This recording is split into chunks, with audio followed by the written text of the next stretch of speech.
Another day, another protest.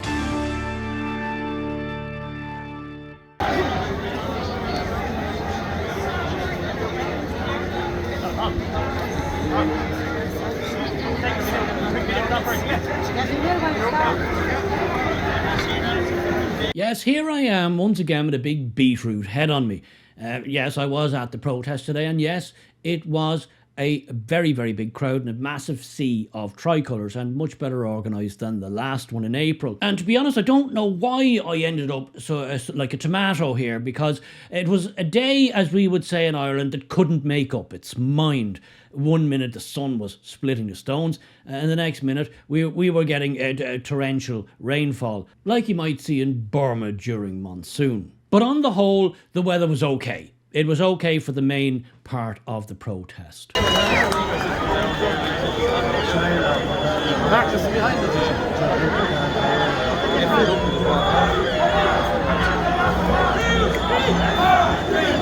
easy, lads, anyway.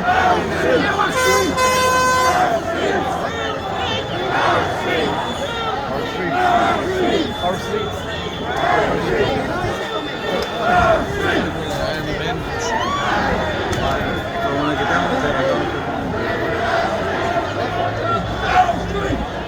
Now, I've said this before, there is something very, very special. There's something very, very instinctual about being in a mass of your own people, your own tribe, your own extended family, if you like. And I was at the protest today with someone who had never been to a protest before, had obviously seen them on TV or YouTube or the news or wherever, getting all kinds of labels about who was there and what they were about and what was going on.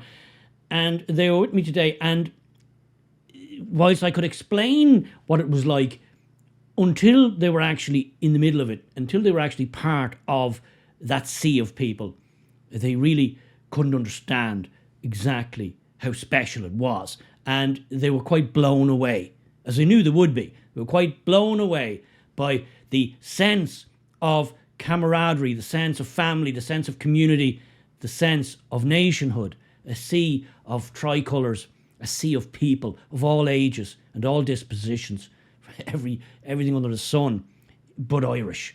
And what we all were, it seems to me, by default, until yesterday.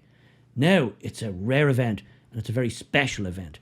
But it was glorious to be there, and wonderful to meet so many people as I did, same as last time, so many wonderful people, special people who I spoke to and who watch the channel and like the work that I do. And I was delighted to meet each and every one of you, and I look forward to meeting you again, in fact, if this, as it will, I think, go on. Let me give you a little taste, a little tester, a little taste of what it felt like to be in the middle of that crowd singing Fields of Athenry.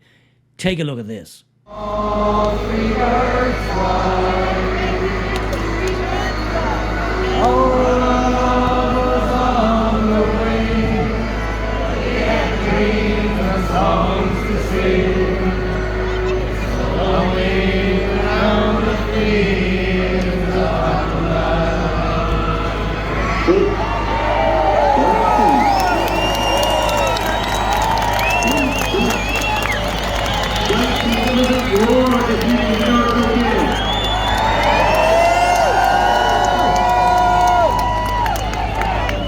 Or how about this absolute banger that we Irish all knew from we were knee-high to a grasshopper?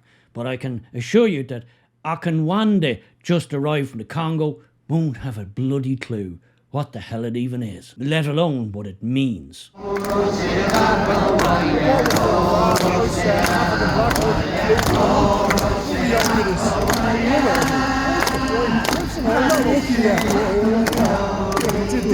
Yes, it was special. It was special. It was deeply, deeply special. And the question, of course, there are many questions always at these events. Last time it was the running joke about RTE reporting that there was 500 people there. Well, this time the tone was slightly different, and I'll talk more about this in the coming days. I just wanted to get this out into the world and give you a little bit of a taster of what happened today. Those of you who couldn't make it to the protest and would dearly have loved to be there. It was a great day and a marvellous family day, a great day to be Irish and a great day for the Irish.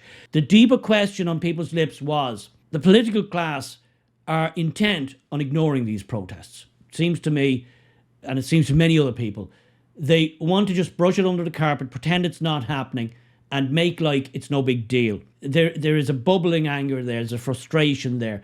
It cannot be denied.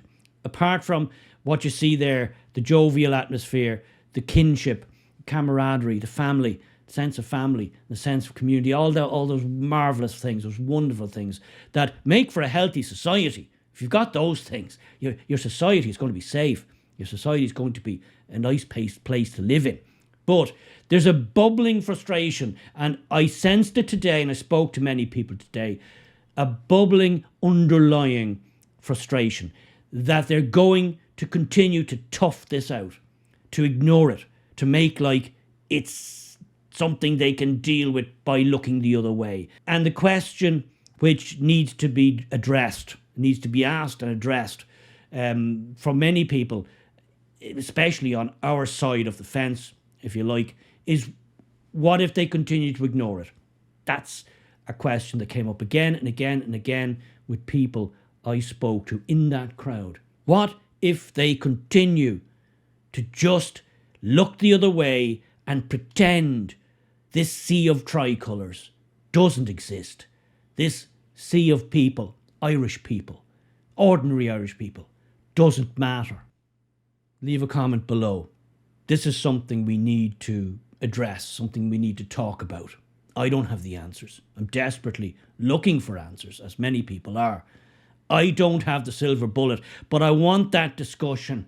I want people to give me your thoughts on that. Give me your ideas on that. These protests are, we've created a mass of people. We've created a body of people. We've managed to get an inordinate amount of ordinary Irish people, just ordinary people of all ages, on all dispositions and all status, into the streets, waving flags, singing songs, and desperate for our government to pay attention. What if they don't? What if they don't? What if they decide to lock themselves away in their ivory tower and ignore us and decide that that's the plan, to just keep ignoring?